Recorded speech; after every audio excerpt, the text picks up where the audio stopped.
Salut, c'est Wilfried. Je fais cette vidéo sur Invalset. La régie s'est lancée hier. Beaucoup ont été inquiétés parce que les, les modes de retrait déjà étaient un peu verrouillés avant le lancement, donc ce qui était un peu normal. Donc hier, ça s'est débloqué et au fur et à mesure dans la journée. Alors moi, j'avais fait un dépôt en début d'après-midi. Je pensais le recevoir qu'à mon réveil ce matin et en fait, je l'ai reçu beaucoup plus tôt que prévu. Je l'ai reçu dans la soirée.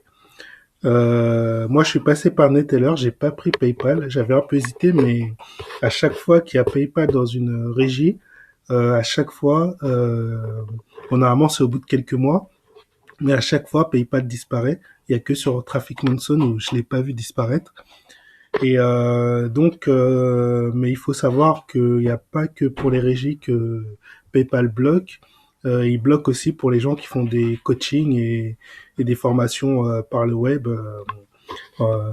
Donc quand ils font des programmes, comme il y a des pics de paiement, en fait PayPal n'aime pas ça. PayPal, ce qu'il aime lui, c'est les paiements assez réguliers. Quand il y a des pics, ils aiment pas trop. Ils commencent à bloquer les comptes et à demander il bloque toutes les transactions et il commence à demander euh, donc à celui qui euh, par exemple à la régie ou au coacheur, aux gars qui font les coachings par exemple, de fournir des renseignements supplémentaires pour prouver qu'il n'y a pas d'activité, je pense illégale ou des trucs comme ça derrière. D'ailleurs, ils aiment pas les MLM non plus. C'est pour ça que moi, je ne passe pas par PayPal quand il s'agit de régie publicitaire. Je vois beaucoup qui aiment ça parce que ils se disent bon PayPal, voilà. Mais PayPal n'aime pas travailler avec ce genre de société. Pour les prochaines fois, ceux qui sont passés par PayPal, pensez-y et essayez de passer par un autre processeur pour éviter d'être bloqué à un moment donné. Voilà, donc ça c'était mon petit mot par rapport à ça. Là, vous voyez, donc j'ai un peu de déjà des bénéfices un peu partout. Donc dans la cash balance, alors je vais mettre en français.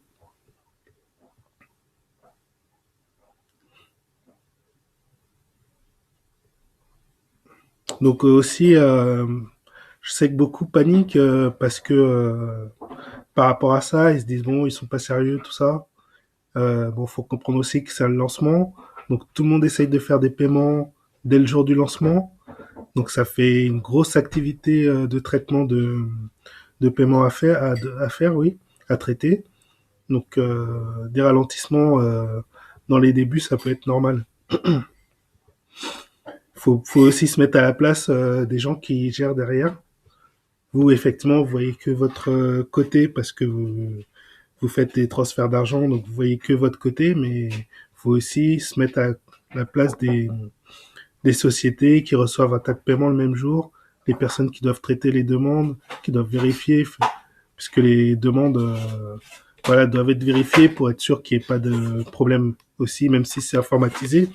Il faut quand même gérer et être sûr qu'il n'y ait pas de problème, qu'il n'y ait pas de fonds qui aillent dans une mauvaise, dans un autre compte. Enfin bon, voilà, il y a quand même un processus de contrôle et donc faut penser à ces choses-là aussi. Alors peut-être aussi ils ont pas tout à fait automatisé. Oui, d'ailleurs ils ont pas tout à fait automatisé les processus de paiement puisque si vous regardez la page qui est sur mon blog, vous verrez que il faut envoyer d'abord à une adresse mail et après il faut contacter le support pour dire que vous avez avec les données de votre dépôt, il faut leur communiquer les données de votre dépôt pour qu'ils puissent rattacher l'envoi du dépôt à votre compte. Ouais, ils l'ont pas automatisé, il est encore, je pense, semi-manuel. Voilà, faut penser à ça. Pour ma part, j'ai pas tout à fait paniqué. Bon, c'est vrai que c'était un peu inquiétant quand on est habitué à ce que tout soit automatisé. Mais bon, j'ai pas paniqué. J'ai essayé de me mettre à la place des gens qui créent la régie, voilà, de comment ça doit se dérouler en amont. Donc ça m'a évité de ça m'a évité de la panique. Et voilà. Donc j'ai reçu mon argent, j'ai acheté des packs et puis voilà. Petite chose, donc je vais rentrer dans finance, gagner histoire.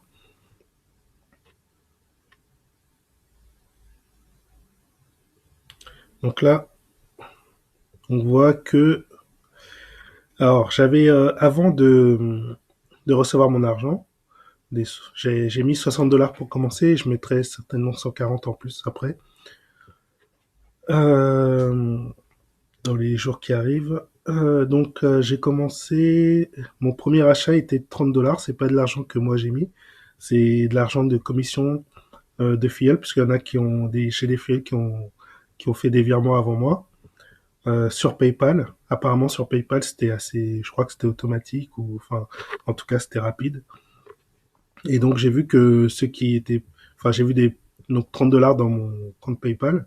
Enfin sur le dans les processeurs de paiement, il y avait PayPal la première journée, du mois jusqu'à toute la matinée.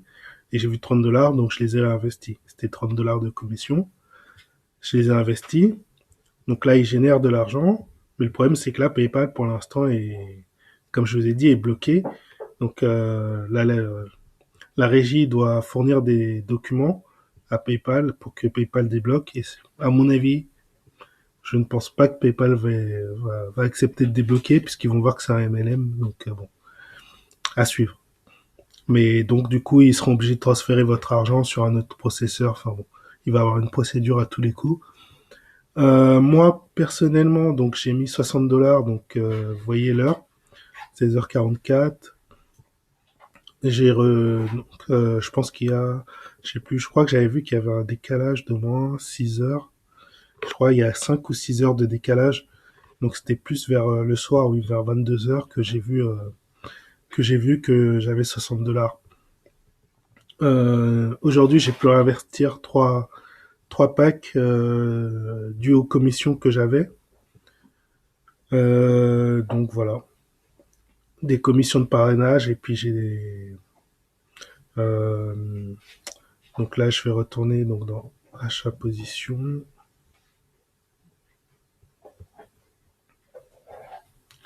Donc là vous voyez dans Bankwire, ah bah, tiens ils ont changé. Normalement c'était Neteller. Apparemment Neteller ne s'affiche plus. Bon, ils l'ont remplacé par Bankwire. Bon, bah écoutez. Tant que ça génère de l'argent, tant mieux. Mais bon, c'est un peu embêtant. Donc ça m'a généré. Donc ouais, j'avais 64 $, donc il reste 4 $ dans le solde de trésorerie, puisque j'ai réinvesti les 60.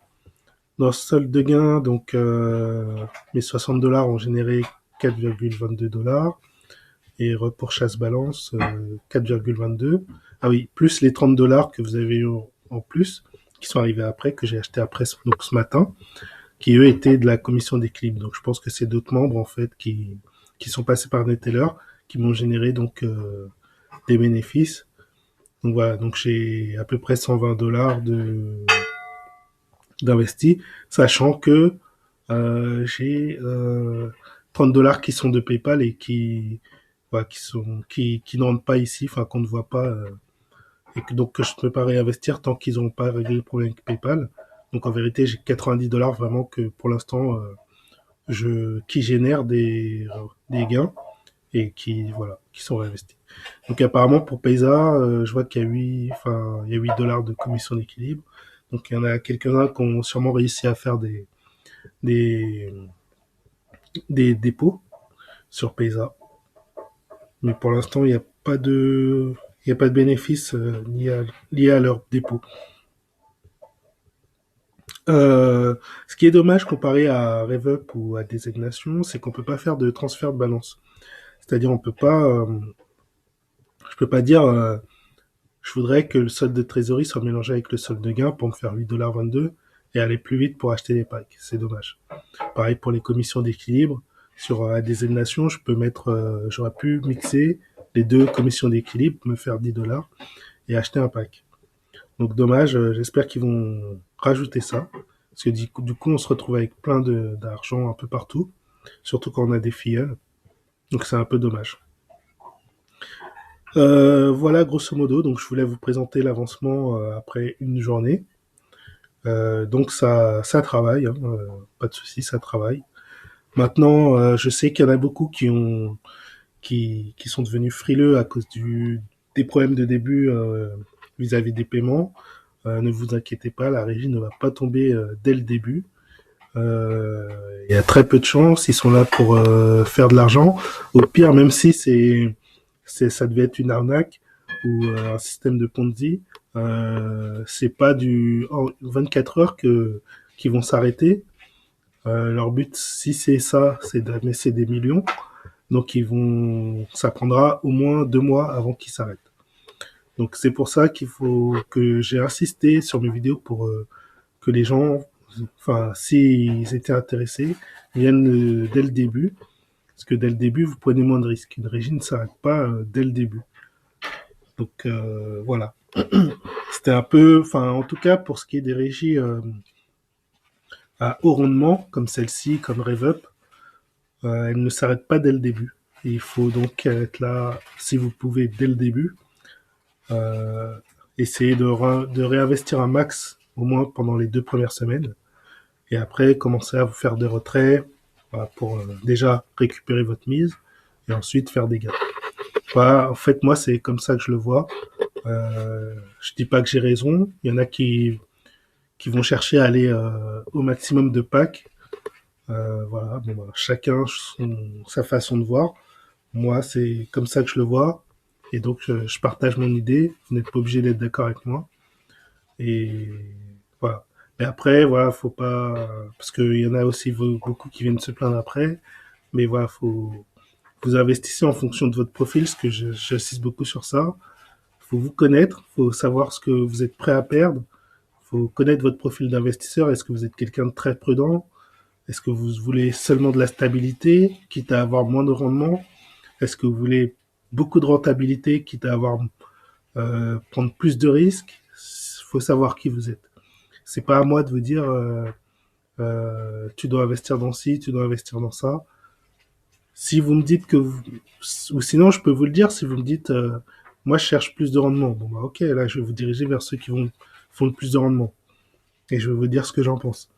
Si vous voulez plus de sécurité, vous êtes prêt à attendre un peu sur du moyen long terme, bah là je vais vous diriger vers des régies qui sont plus sur du moyen long terme. Mais je peux pas vous dire d'emblée comme ça. Il y en a qui viennent me demander sur quoi je dois investir. Bon, ça dépend de vous, ça dépend pas de moi. Moi, vous voyez bien sur quoi j'investis. À la limite, je vous dirais, ben, investissez sur toutes les régies que je fais, quoi. Si, mais bon, vous n'avez pas le même profil que moi, on est différents, on a des attentes différentes, on comprend les investissements de manière différente. Ah, donc ça dépend vraiment de vous et on peut pas le calquer sur quelqu'un exactement pour ce qui est de l'investissement. Voilà, c'était mon petit message et mon petit suivi, mon premier suivi sur une Val 7. Eh ben, je sais pas ce que vous en avez pensé. Laissez-moi un petit commentaire pour me dire ce que vous pensez donc de ma vidéo et de Inval7. Et n'hésitez pas à rejoindre les groupes officiels des régies, comme Inval7 France pour Inval7. Après, RevUp aussi à sa régie, ADZ Nation aussi à sa régie, enfin à son groupe, pardon, son groupe Facebook. N'hésitez pas à les rejoindre. Là-dedans, il y a beaucoup de gens qui discutent en instantané, donc vous avez des réponses très rapides et vous aurez des informations assez très rapidement. Voilà. Et quand vous êtes, si vous rentrez dans la régie par rapport à moi, donc j'ai un groupe Facebook aussi qui permet de réunir tous mes membres et de discuter entre nous voilà, sur un peu une même vision. Voilà, donc c'était Wilfried.